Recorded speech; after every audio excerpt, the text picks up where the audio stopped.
Teman-teman sekalian, salam jumpa. Dalam perayaan Ekaristi sebelum menerima tubuh dan darah Kristus, biasanya kita berdoa, Tuhan, saya tidak pantas Tuhan datang kepada saya, tetapi bersabdalah saja, maka saya akan sembuh. Doa ini memiliki dasar biblisnya, yakni pada Injil hari ini, 16 September 2024, Lukas bab 7, teman-teman sekalian.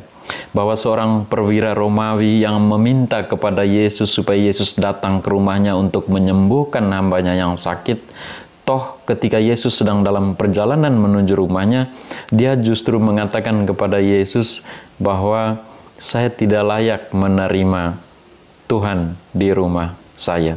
Bersabdalah saja, maka hambaku itu akan sembuh. Yesus memuji iman seorang perwira Romawi itu dengan mengatakan bahwa imannya jauh lebih tangguh, jauh lebih kuat, jauh lebih teguh daripada orang-orang Israel yang notabene menantikan kedatangannya. Saya kira untuk mencapai titik iman seperti ini, itu melalui proses yang panjang.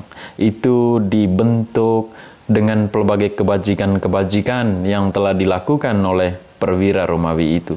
Dalam penafsiran saya adalah perwira Romawi itu sangat peduli dan berkasih kepada hambanya. Itu berarti sebelum menemui Yesus atau sebelum mendengar tentang perbuatan-perbuatan mujizat Yesus, perwira Romawi itu sudah melakukan kasih kepada prajurit-prajuritnya, kepada hamba-hambanya, dan kasih itulah juga yang diajarkan oleh Tuhan Yesus.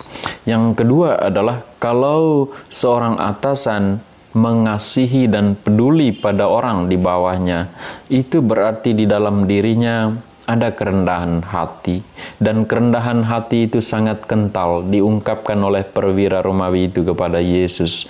Saya tidak pantas, saya tidak layak untuk menerima dikau di rumah saya. Bersabdalah saja, maka hambaku itu akan sembuh. Dan itu terjadi. Jadi kerendahan hati. Kebajikan yang ketiga saya kira adalah kalau seorang atasan peduli pada bawahan atau hamba, kalau seorang atasan itu rendah hati, maka dia juga sebenarnya memiliki kebajikan apa? Kebajikan kesederhanaan.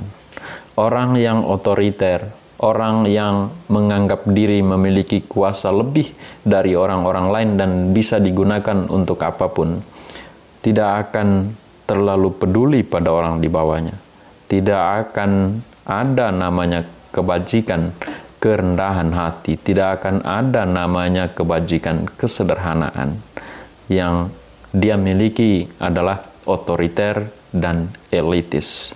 Teman-teman sekalian, mari kita terus membarui diri untuk meneladani iman yang dimiliki oleh perwira itu dan juga meneladani kebajikan-kebajikan perwira itu dalam hidup kita untuk mencapai iman yang demikian. Iman dan perbuatan harus jalan bersama. Entah memiliki iman duluan baru melakukan iman itu, entah kita sudah melakukan kebajikan-kebajikan itu dan itu memperteguh iman kita. Tuhan memberkati kita, teman-teman sekalian. Salam semangat di awal pekan.